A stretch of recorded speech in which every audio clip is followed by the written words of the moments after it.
Alright everybody, now here we are on the specific part of the manifesto that is tackling the issue about flasks and what they're going to do. And just being, I mean, the TLDR was just so long. It was like, ugh, I couldn't even include it. So I made a separate video. Here it is. Let's get right to it. It's just going to be one take. So what they've done is that they have said that many flask modifiers grant buffs during flask effect which aren't well suited to a life or mana flask's short and reactive nature. So what they have done is that they will add new modifiers to life and mana flasks that are impactful but brief and have a duration rather than applying during the effect itself. So that basically means that they have made such a modifier as this. This is just one of their many modifiers, but what happens is that they have allowed you to have a modifier or like a buff that will give you an immunity to hinder for 17 seconds if you have been hindered while you have used the flask at that time, or immunity to maim for 17 seconds if you were maimed during the time as well. So that is really big. And you also have the ability here, like for example, to hinder enemies for 4 seconds if you have used it while your mana isn't full, which is for mana flasks only, of course. And you can also do the same for life flasks, which is actually pretty cool because, you know, with the changes that they've done to bleed immunity, it's gonna be pretty easy to be bleed immune now. So even casters are gonna have a breeze, which is gonna be awesome. So you don't have to focus too much on physical damage reduction to, you know, make sure that you won't die from the bleeding so much, because shields can have that crafted on them now. So that is beautiful. You can bench craft immunity to bleed. Well, basically not taking damage while moving when you're bleeding. But it's still basically the same concept, because bleeding and corrupted blood are different things, and you can't be applied with Crimson Dance. You know, you can't get Crimson Dance from enemies. Not that I know of, at least. So, what they've also done is that they have given utility flasks some rebalancing, basically. So you have immunity to bleeding and corrupted blood during flask effect. But it also comes at a cost with 35% less duration at the highest tier. So they're basically, you know, trying to encourage you to go to other sources at this point. But I mean, as it stands with all of the buffs that has happened, it's not going to be that much of an issue. And I'm thinking that, you know, the typical flask layout combination now is going to be 1 life flask, 2 to 3 utility flasks, and then the remaining are going to be unique flasks, which is actually going to be pretty good. And also, what else? Yeah, they are going to buff the base duration of the flask as well. So despite having less duration, paired with the immunity, the ailments, you will also have a base duration increase anyway. So as you can see here, the Quicksilver, Diamond, Granite, Jade, Quartz, and Silver flasks will now have 2 seconds more. So it's going to be 6 from 4. The Ruby, Sapphire, Topaz, Aquamarine, Sulfur, Basalt, Stibnite, and Corundum flasks will be at 8 seconds now. So that is huge from 5. That's really, really great. Your gold and iron flasks will now last 5 seconds from 3 seconds, and I still personally don't know why you would want to use gold flask. I don't know. The bismuth flask will now last 8.5 seconds, which is huge. And lastly, the amethyst flask will now have a more comfortable 6.5 compared to the previous 4.5. That's actually really nice. So what that means is that there are also going to be changes to the corresponding unique flasks of the same type. So for the Dying Sun, you will have less duration compared to having the previous 40 to 60% reduced. The Coruscating Elixir, or Elixir rather, will now have 25% increased duration compared to the previous 100%. And the Bottled Faith will now have 15 to 30% reduced duration, which was previously 20 to 40% increased. So Bottled Faith has been hit with a pretty stable nerf hammer, so to speak. And I am actually pretty excited to see this, because before it was just reserved for the, you know, like, the Bottled Faith was basically just a min-max item at that point, you know? Which was, for me, you know, a bit of a letdown for some of the builds that would benefit from Bottled Faith a lot. So at least this will be a great help. You know, I hope, or I'm not hoping, well, I kind of am. I am more of expecting than hoping to see a reduction in the cost of Bottled Faith due to the reduced effectivity of it. So we will see what's gonna happen. I mean, will we see ultimatum like price changes like before, when, you know, during the first week you could get one for 100 chaos? I don't know. Hopefully we'll see. And they will also be adding and improving flask investment in the dexterity area, which is the ranger side of the passive skill tree. Now, here is the big part where they have tiered a lot, or no, they have tiered all of the flasks affixes. So as you can see here, I mean, it's gonna be really long to go through these. I mean, look, that is just huge. That's a huge wall of text, right? So I am just gonna scroll these, you know, slowly, so you can just pause whenever you want to and have a look at exactly all of them. But basically what has happened is that the flask charges, or basically all of the flask affixes right now, are going to be buffed at the higher end, or their highest forms here. And then you will have like progressive tiers of these affixes as you go further in the game. So as you can see here, some of them are actually pretty hard to get, because you can have one flask, one tier here, or like one affix here rather, can be accessed on an I level 84 flask. And such as this as well. The 60 to 65% reduced effect of curses during flask effect is accessible once you're at level 84. So it's going to be pretty hard, at least, you know, for me, in my opinion, to look for a flask that will give you that, or that'll be giving you that tier, because, you know, for me, actually, flasks are pretty rare to drop. I'm not sure, or maybe it's just because of my item filter. Well, you know, then again, so that's basically what they've done there. And next, they have added some, or they have buffed the Enkindling Orbs rather. As you can see here, you can now double your, well, not double, but you can increase the duration up to 100%, which is, I think, basically 50%, right?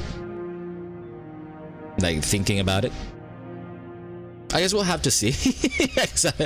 I'm already losing my chromosomes just by thinking about all of these changes.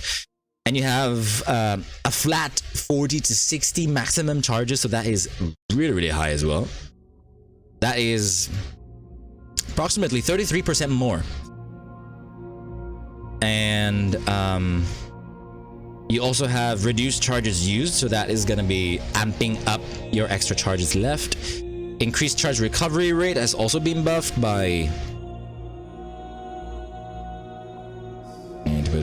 30% more at least. And you also have the increased effect, which has been buffed even more. And we were using this to great effect with some of our really intense flasks. And given that this is going to be added, we are going to see some really, really nice changes as well. The more powerful flasks are going to be even more powerful now. And what else they have, taken some of the influenced modifiers from belts, like the flask life recovery rate, the mana recovery rate, the flask charges gained, the increased flask duration, and the increased effect of flasks. They have taken them out of the influence pool and they have brought them into the regular pool now for belts. So that basically means that you don't need to rely on, you know, looking for a specific influence if you're going to try and get these specific flask modifiers, which for me I think is actually pretty good. So like, for example, you can go for you know, you could go for a double elevated belt that has double elevated prefixes, right? And you craft life on it. Then you reroll, keep the prefixes until you get the flask suffix that you need. Right? That sounds pretty interesting to go for, right?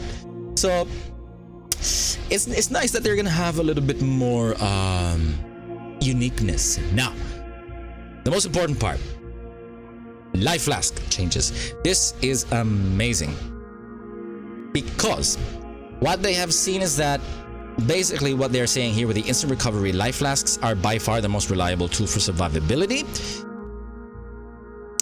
They're basically saying that if you are on a life build, Seething Divine is the best life flask to go for, which is true. So what they're gonna do, I will show you here. Let me just prepare flax. Where are we? War Thunder? Here we are. So what they have done is that they will keep the total recovery of all life flasks the same, but they will have the amount of all of the life flask durations. Okay? That basically means the Divine Life Flask will still heal you for 2,400 life, but during 3.5 seconds. Fancy that. This actually makes me think that you won't want to go for a Divine Life Flask or a Seething Divine anymore, but rather go for a Bubbling Divine Life Flask.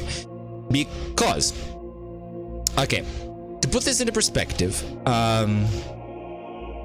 I will show you,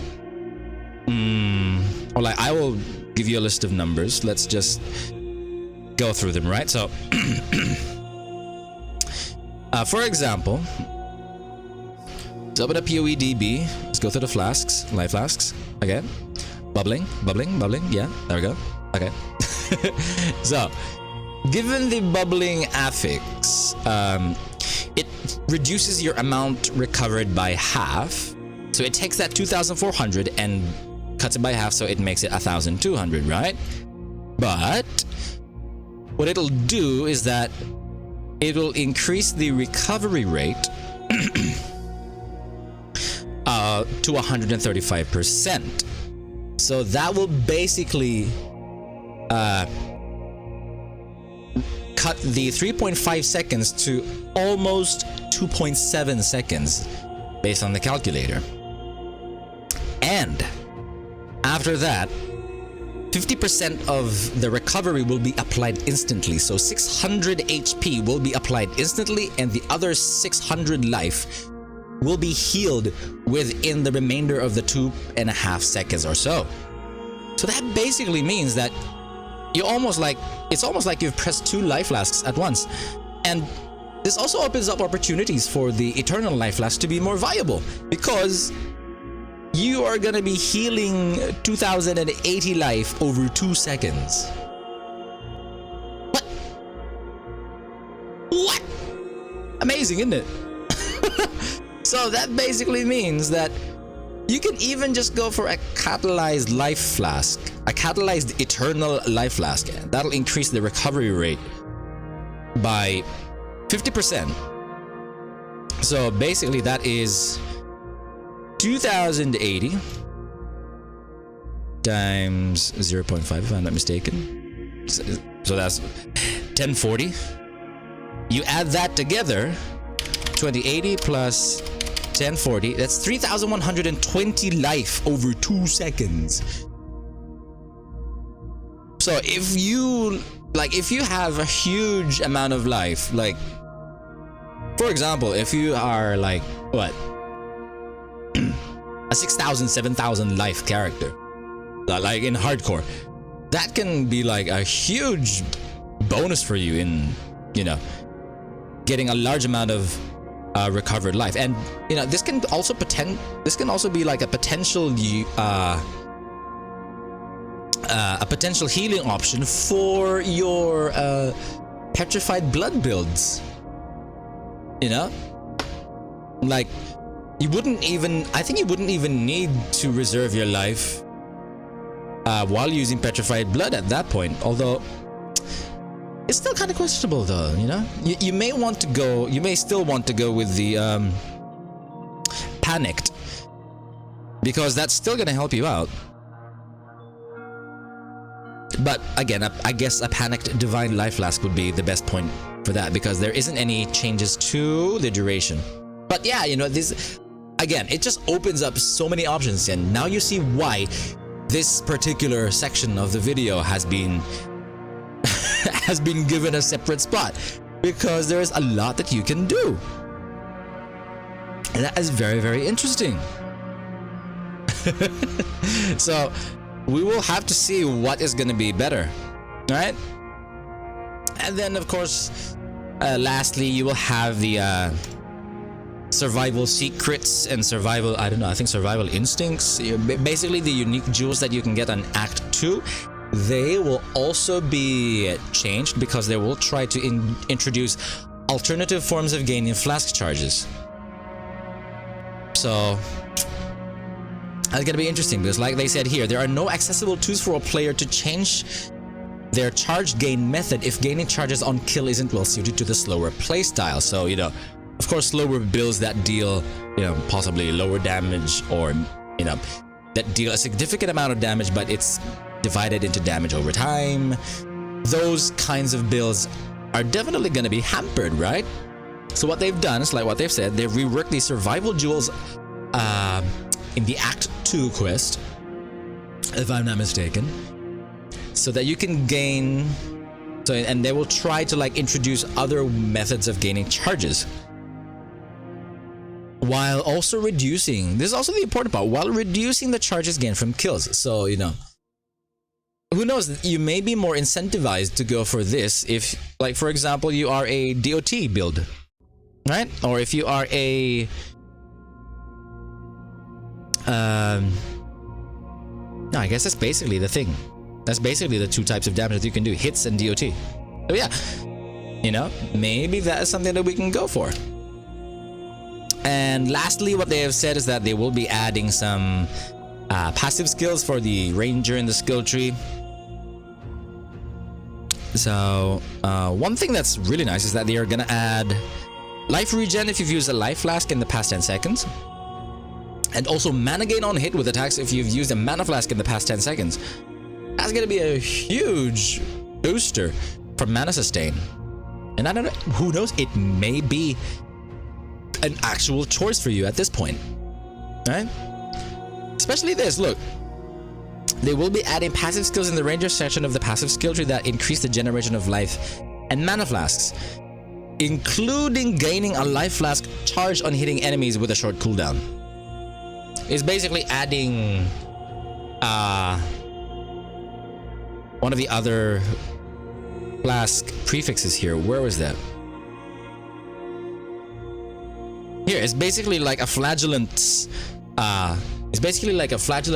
prefix, but reversed, you know, because you gain one charge when you're hit by an enemy, but with this, you can gain a life flask charge when you hit the enemy. So if you can combine that, you can potentially gain twice the amount of flask charges, which may be good. And they're also going to add new sources of life and mana flask gaining charges every 3 seconds, and life flask gaining charges when you suppress spell damage. I don't know what the hell suppress spell damage is. Hopefully we will get more detail about that, but that has been basically it. Oh my god, if this is part 1, I hope that part 2 is gonna be just as awesome, and you know, at least maybe a little bit more condensed. But yeah, this has been an amazing day, well worth the wait. So yeah, that has been it. Thank you everybody so much for watching. I hope you all enjoyed. You know, share your thoughts in the comments, because like I said, this is going to be literally brainstorming at this point. With all of the changes that they've done, with the immunity adjustments, with the ailment mitigations, we are literally going to have to rethink how we build our character in terms of durability, and it is exciting. I just hope that we're going to have better defenses overall though still. Because gaining all of this while having low defenses overall is still going to be pretty hard, at least in my opinion though. So please share your thoughts, right? So that has been it. I am gonna take a rest, and hopefully tomorrow we will see more. But yeah, woo, so hyped. I'll be seeing you guys tomorrow then, eh?